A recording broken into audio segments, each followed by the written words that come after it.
Kameraden. The feeling of being historically correct and playing old military songs on the harmonica. Today I am going to do a review of my German World War I uniform. So my impression in particular is going to be late war, 1917, 1918. So what I'm going to show you today is a late war combat impression. We are actually going to start without equipment, just like this. So we're going to just review the uniform, and then I'm going to show you what the uniform looks like with actual combat equipment. Can you imagine? 60 million soldiers fought in World War I.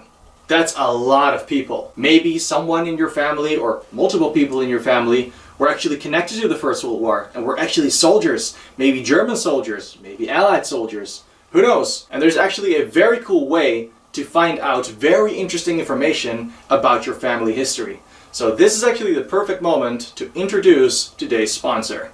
Since I'm a person who absolutely loves history, I partnered with MyHeritage.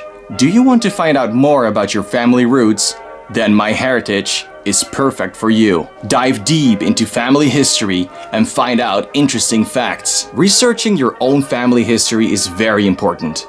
MyHeritage has over 19 billion historical documents, so that makes it easy for you to research your family history. Are you a history person like me? Then you should at least know your own family history, right? I highly recommend MyHeritage to help you do your research. MyHeritage is the #1 family history service. It's fun and easy to build your own family tree and discover your origins. And you might also find new relatives. Even if you don't know much about your family's origins, MyHeritage can find new family members and records of your ancestors for you with little effort. Everyone on the platform can upload interesting information and pictures of family members. This makes it possible to see what old family members looked like. What really amazed me was the feature to colorize old black and white pictures. It's very simple. Just upload the picture and let the website do the work.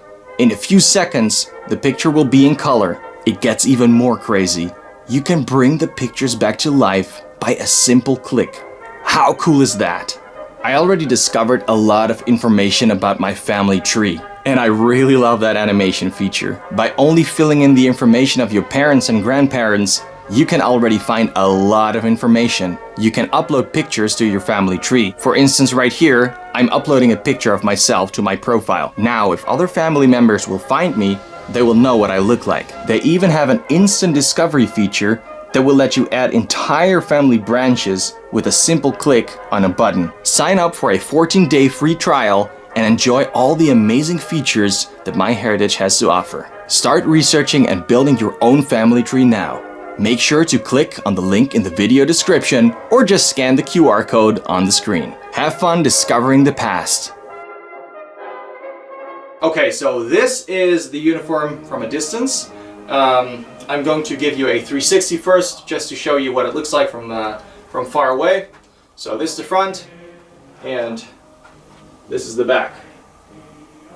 So we are of course going to start from the bottom, and then we work our way up. So we're going to start with the shoes, or the boots. So from the beginning of the war, 1914, the standard German footwear was actually the Marschstiefel. So those are of course the boots, the very well-known boots. They're high, they look very German, and they look of course very nice. But later in the war there was a shortage of basically everything. Clothing, shoes, food. Like for a frontline soldier, it was very hard to get good clothes and good shoes. Especially because shoes don't last too long on the front lines, especially not in these terrible circumstances, in these wet trenches and stuff like that. So they had to get new boots often. But like I said, there was a shortage of leather. They actually started paying soldiers bounties to bring their own boots to the front line. And most of the times these were these lower boots. They introduced the M1914 Schnürschuhe, or ankle boots. They were issued in their natural brown color, and soldiers actually had to blacken them themselves. On the bottom you can see the shoe irons and hobnails. These are meant for grip, of course, and durability, and they make a very distinctive sound.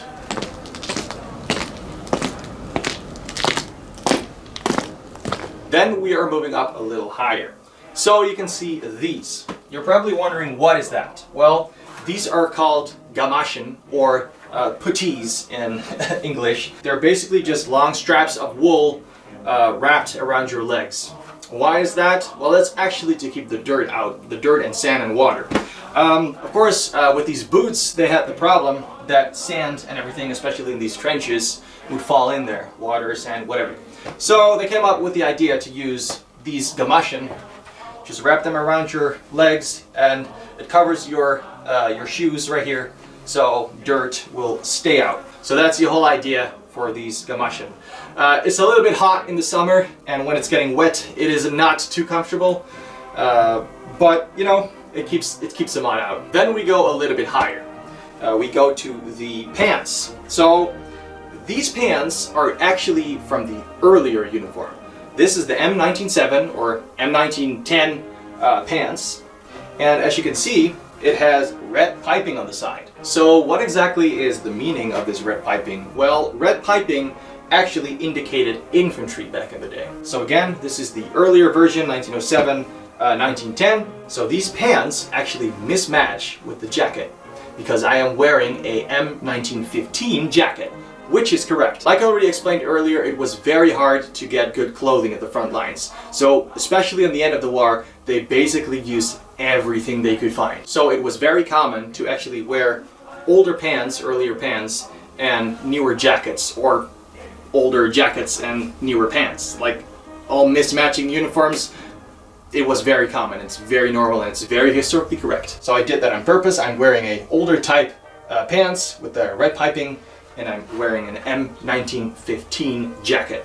So about the jacket, no red piping anymore, as you can see. And actually they started using white piping on the shoulder boards. Lots of times they left them without piping, but they started to use white piping to indicate infantry. And you can see that back in World War II, that actually white will indicate infantry. Usually there would be a regiment number on the shoulder boards. Mine are actually blank. What they would also do was actually hide their shoulder boards because they did not want the enemy troops to know which unit was in this area. So that's why sometimes they would actually fold their shoulder boards to keep their regiment number secret. Now that's a real history secret right there. So this is the M1915 wool tunic. As you can see, these cuffs are really interesting too. Lots of times they would actually put papers in there or personal thingies. But yeah, that's basically all I have to say about the uniform. We can now talk about the belt buckle that I'm wearing. So of course, normally there would be equipment on the belt buckle in a combat situation, but right now we're just talking about the uniform itself, so we're not wearing any equipment. So these leather belts were also issued in brown color, but in September 1915, soldiers actually were ordered to blacken all the leather, of course for camouflage reasons. Same for the buckle. The buckle would normally be really shiny, but of course they found out that shining things at the front line wasn't really a smart idea, so they decided to paint the buckles as well. So this buckle is painted green. You can see a Prussian crown on the belt buckle and a text saying Gott mit uns, which means God with us. The belt is actually supported by 4 belt hooks, 2 on the sides and 2 at the back. So we slowly worked our way up and we are now at the headgear. So what I'm wearing right now is the M1910 Feldmütze or field cap. As you can see, underneath this band, you can see a very bright red color, which again would indicate infantry back then. So you had these in different colors, of course, depending what kind of branch you were in. So again, it's an early cap and they were issued in this color. And again, that's not really smart. Like most of the times, of course, they were not wearing these at the front line. You should wear a helmet at the front line, obviously, not a cap. But they did wear them in the fields, and this is of course not the best camouflage. Like for the enemy, it's perfect. Like, oh look, it's another one of those guys with a red band running around. It's a perfect target. Like it's literally a target. So they came up with the idea of a camouflage band. So that's what I did right here. You can see I actually made this one myself. A camouflage band around the red. So that would actually camouflage the red color. Perfect. Another interesting thing is these two right here.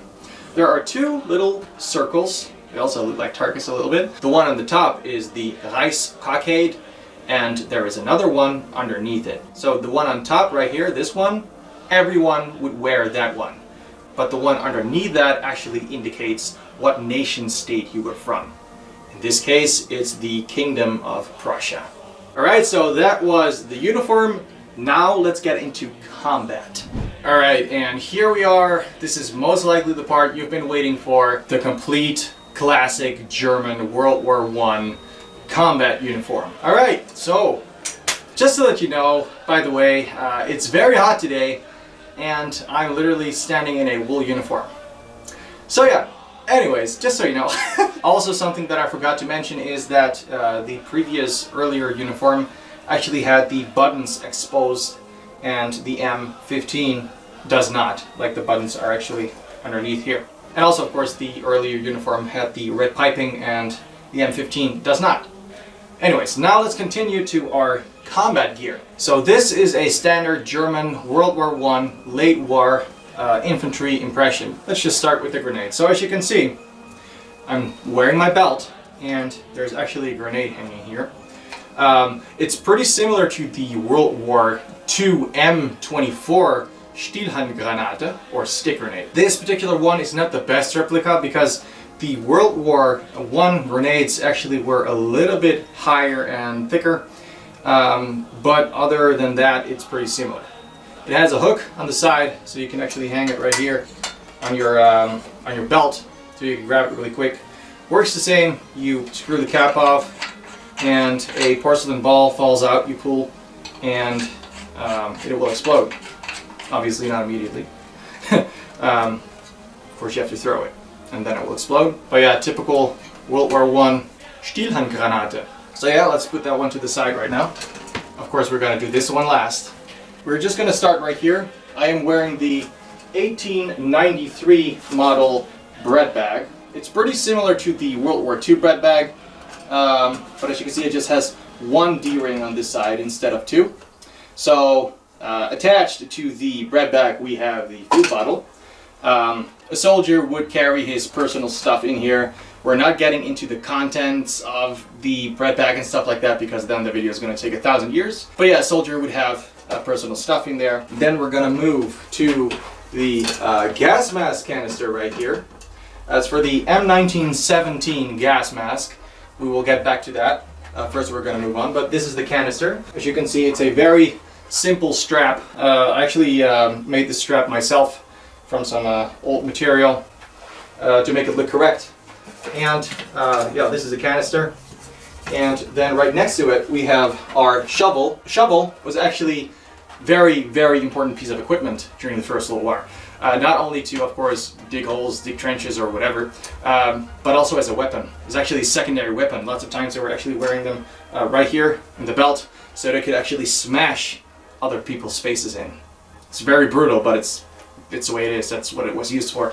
So it's actually a secondary weapon as well. Like I already explained later, all soldiers were ordered to blacken all their leather or dye all their equipment. And as you can see, this shovel cover is still not completely dark. I could blacken it a little bit more, but as you can see, that's the shovel cover.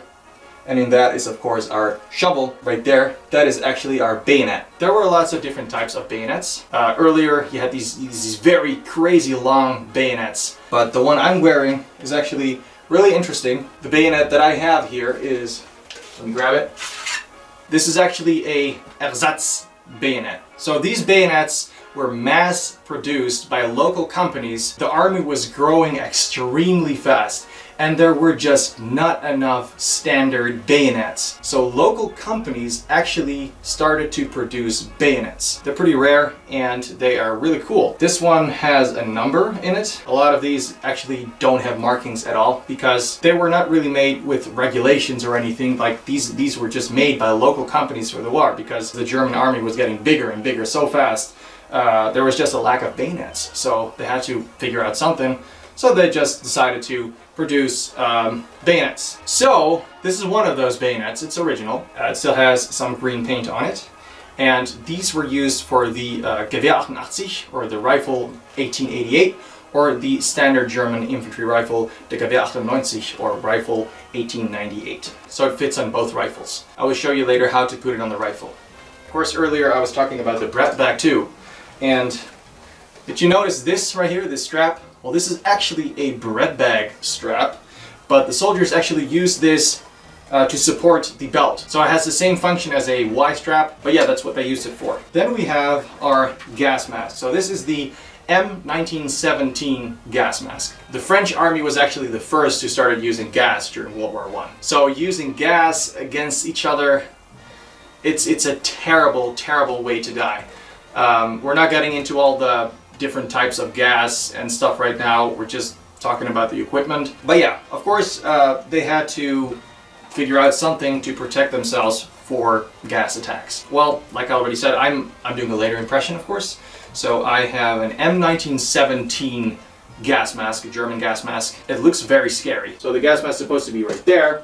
But of course, when you're walking at the front line, you want to be fast with grabbing your gas mask during a gas attack. So lots of times they would actually wear the gas mask canister in the front so they could grab it really quick, or of course just around the neck like that. So if someone yells, gas, gas, gas, all you have to do is just take your helmet off, put your gas mask on, and there you go. Also, you had to be sure that it was very, very well sealed, of course. They actually had to cover up the stitching with this material to prevent gas from entering the gas mask. And that's what I did as well. As you can see, it's black around the edges, stitching, to make it look more realistic. And of course, I made it look nice and dark. We have our gas mask on, and you can actually still talk with it. And this rope right here actually supports the front so it doesn't fall down.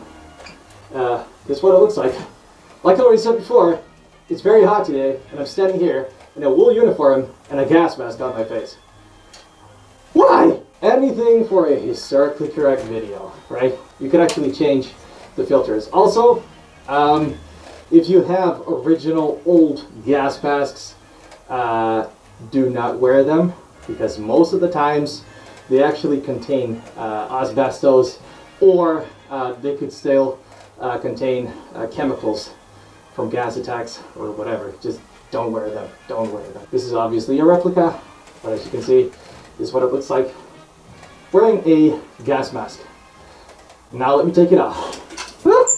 Okay, so now let's go to these pouches right here. These ammo pouches are actually really similar to the German World War II K98K ammo pouches, but these are just a little bigger. The German World War II ammo pouches actually hold 6 clips, so that's like 2, 2, 2. These actually hold 3, so that's 3, 3, 3. That's 9 clips of 5 rounds. Same right here, 3, 3, 3, 9 clips. That's a lot of ammo. Also, of course, we need to talk about the German Stahlhelm, the first steel helmet. Of course, in the beginning of the war, they had the Pickelhaube. These helmets were literally made from leather. That doesn't really protect you well. Shrapnel or debris flying around would easily penetrate the leather and kill you. So in the spring of 1916, they introduced the Stahlhelm, the first German steel helmet. So this is an original German World War I M1916 steel helmet. This one is restored by me. It's in size 66, but it's an original helmet. Of course, as soon as they started issuing the steel helmet in 1916, the amount of people with head wounds decreased. Of course, the steel helmet is great protection, it's better than leather. As you can see, it's a very nice design, very smart. It protects your neck, and you still have a good field of view. That's why, again, in the Second World War, the helmets looked very similar, and actually they also still used the World War I helmets during the Second World War. And even modern helmets these days are actually based on the World War II, World War I German helmets. Anyways, like I already said, of course, it does protect you, but a bullet would still go through. Maybe from a very far distance, but a rifle bullet will just go through, no problem. It would protect you for flying debris and stuff like that, but a piece of shrapnel from close range or anything like that is still going to go through your helmet. Also, later in the war, lots of soldiers got the order to camouflage their helmets in a very specific pattern with different colors, like this one. This would also be correct for my impression. However, the size of this helmet is a little bit small, so I cannot wear this one. But this is also an original helmet. I restored this one myself. If you want to see that video, you can check in the description. I will link the video right there so you can actually watch the restoration of this helmet if you haven't seen this video before. This is a typical World War I camouflage pattern that they used very late in the war. Now, of course, a moment a lot of people have probably been waiting for. Der Gewehr 98. This is an original German World War I Mauser Gewehr 98. This one was produced in 1917 and it's in beautiful condition, as you can see. So this was the standard German World War I infantry rifle. Before this, the beginning of the war, they were still using the Gewehr 88. I also have that rifle actually. I have an unboxing video of that. For a late war impression, that's not really correct. Well, the Gewehr 88 was still used by reserve troops and stuff like that. However, if you really want to reenact a typical World War I German soldier, you really have to use the Gewehr 98. As you can see, it's a very long rifle and the sound is amazing. Yeah, like I said, typical German World War I infantry rifle. It's nicely marked, it's well-used condition, produced by Mauser Oberndorf in 1917. Really nice, love it. And of course later, during World War II, these rifles were used again, especially in the end of the war by the Volkssturm and stuff like that. So they had a long history, service history. Of course, now you want to see the bayonet probably. So, like I already said before, you had these very long, crazy bayonets, but this is a shorter version, which is actually for close combat easier, because if you're close to someone and someone is right next to you, you can't really turn in a trench, so a shorter bayonet is actually better. So this, like I already said, is a Ersatz bayonet, and you can just put it right here, just like the World War II Mauser. This bayonet is a little bit bent, it's a little bit damaged right there, so I'm not going to put it all the way on. But as you can see, it's the same as the World War II Mauser. So that's how the bayonet will be fixed on the front of the rifle, just like that on the front. You can start stabbing. Crazy thought, but that is what it was made for. Like I already said before, the bread bag has only one loop, and as you know, during the Second World War, the Germans were actually wearing their mess tin right there. So that's not possible with this one. This is the M1910 mess tin. It's pretty similar to the World War II M31 mess tin. Actually, these were also still used after the war, also during the Second World War. But yeah, this is a World War I, it's an original World War I German mess tin. And these were actually worn on the tornister, which I have right here. I don't have the stuff in it right now. Usually you would have blanket, an extra pair of boots, socks, and stuff like that in there. Also, you would have your Zeltbahn. I'm not going to unfold it all the way, but this is for a tent. So that would also be on your tornister. And also, if you're not using it, your overcoat would also be on there, folded in a very specific way. I'm not going to put this on right now. I'm already sweating, so I'm not going to put this on right now. It's the German overcoat, same buttons, same shoulder boards, World War I overcoat. Too warm right now to do that, but they would wear that in the winter, obviously, when it was cold, and if they were not wearing it, it would be on the tornister.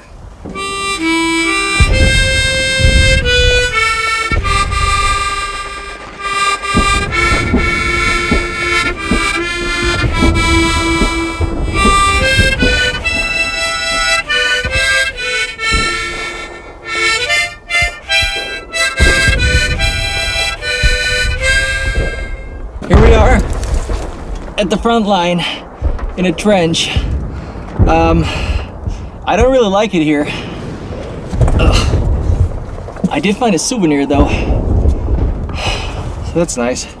Ob auch noch so stark macht ein, in unsere Stellung kommt doch nicht rein.